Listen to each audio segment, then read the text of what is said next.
Oportunidades de investimento na área do cultivo da planta medicinal. Você sabe que regulamentou o cultivo agora em agosto de 2026.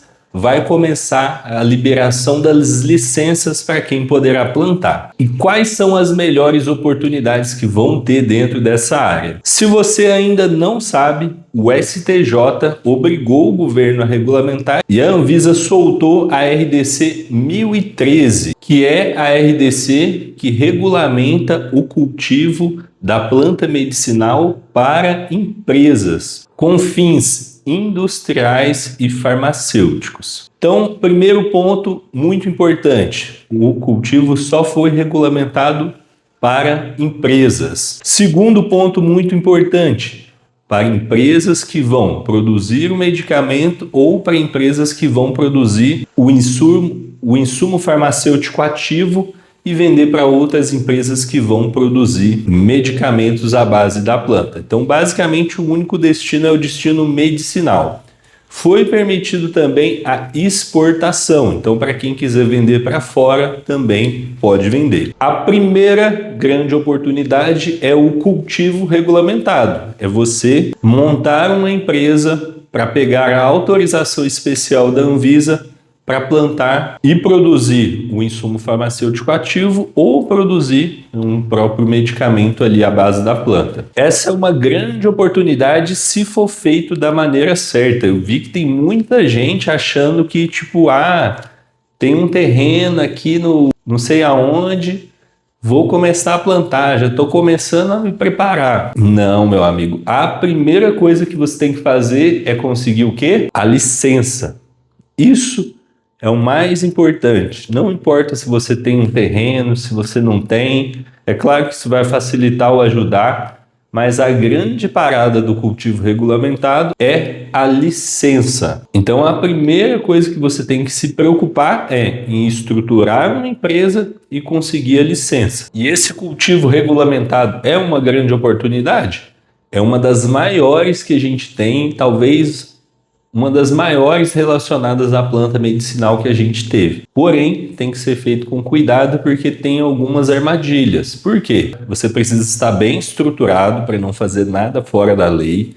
Você precisa saber muito bem para quem você vai vender e como você vai vender. Porque senão você corre o risco de construir toda uma estrutura e depois ter dificuldade na hora da venda do produto, porque vai ter muita gente querendo aproveitar. Então, logo, você, em algum momento, vai ter muito produto disponível para venda. Então, se você não tem uma boa estratégia, ou de venda, ou de preço, que consiga se diferenciar dos seus concorrentes, você corre o risco de gastar muito, investindo em estrutura, e chegar lá na frente, não ter o retorno que você esperava e que, na verdade, não é algo novo. Se você for estudar como aconteceu a regulamentação nos outros países, você vai ver que todo país que regulamentou teve isso. Um boom de muitas empresas entrando no início e depois várias dessas empresas fechando e apenas algumas se consolidando como realmente empresas do setor.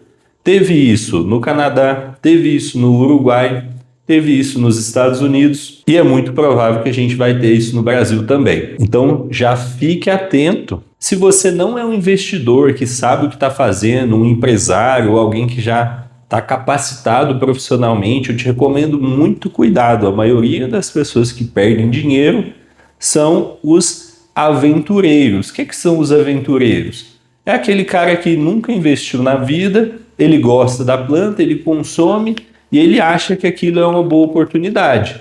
E realmente pode ser. Mas para investir você tem que ter toda uma estrutura, uma estratégia de investimento, tem que levar em conta a questão do risco. Por exemplo, se você investe dinheiro numa empresa, principalmente uma empresa numa área que está começando, na área da planta medicinal, esse dinheiro está 100% no risco. Você pode perder ele todo e dependendo do que você estiver fazendo, você pode perder ainda mais do que o que você investiu. Que é o caso, por exemplo, se você investe numa empresa, vira sócio no CNPJ, essa empresa adquire alguma dívida trabalhista, você ainda tem que pagar essa dívida. mesmo se você for só um investidor. Se você tiver no CNPJ, essa dívida recai em você também. Então, assim, antes de investir o seu dinheiro, estude muito bem o mercado, saiba o que está fazendo, entenda o que é aquilo que você está fazendo, né? Seja um investimento, seja começando a trabalhar na área. Segundo ponto importante que eu quero falar com você.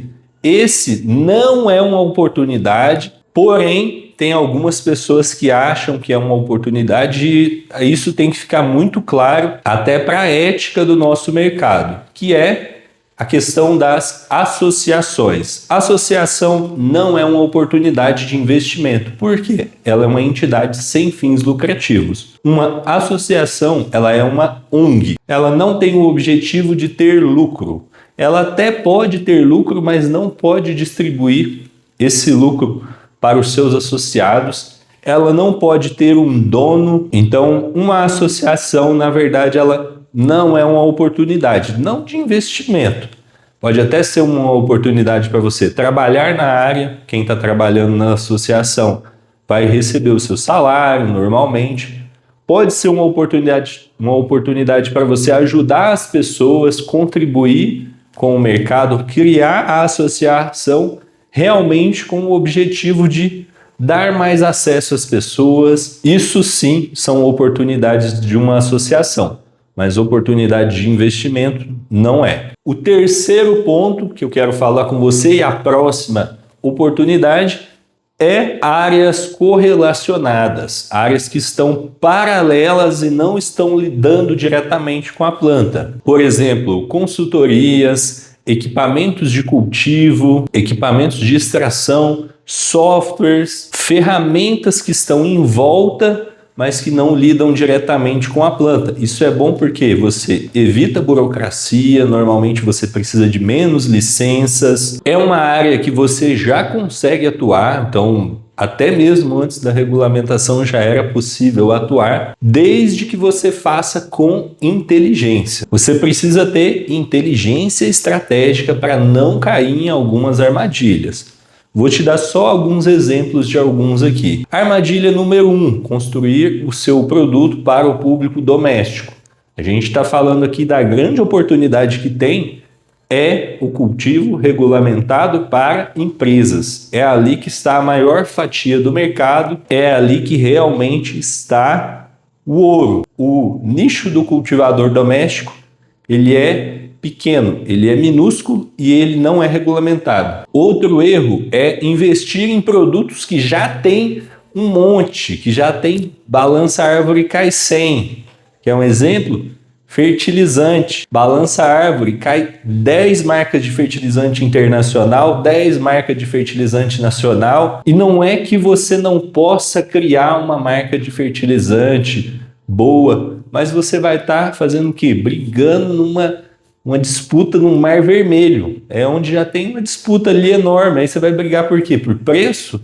Por qualidade? Então você precisa se diferenciar e investir em produtos que ninguém está investindo, ou melhor, produtos que sejam estratégicos, né? Porque às vezes o produto que ninguém está investindo, às vezes também é porque não é um bom produto. Como você pode ver nesse vídeo, as oportunidades estão aí, mas para quem estiver preparado, quem realmente entender do mercado e fizer a coisa profissionalmente. Se você quer ser um desses profissionais que vão ter sucesso nesse novo mercado, já se inscreve aqui no canal.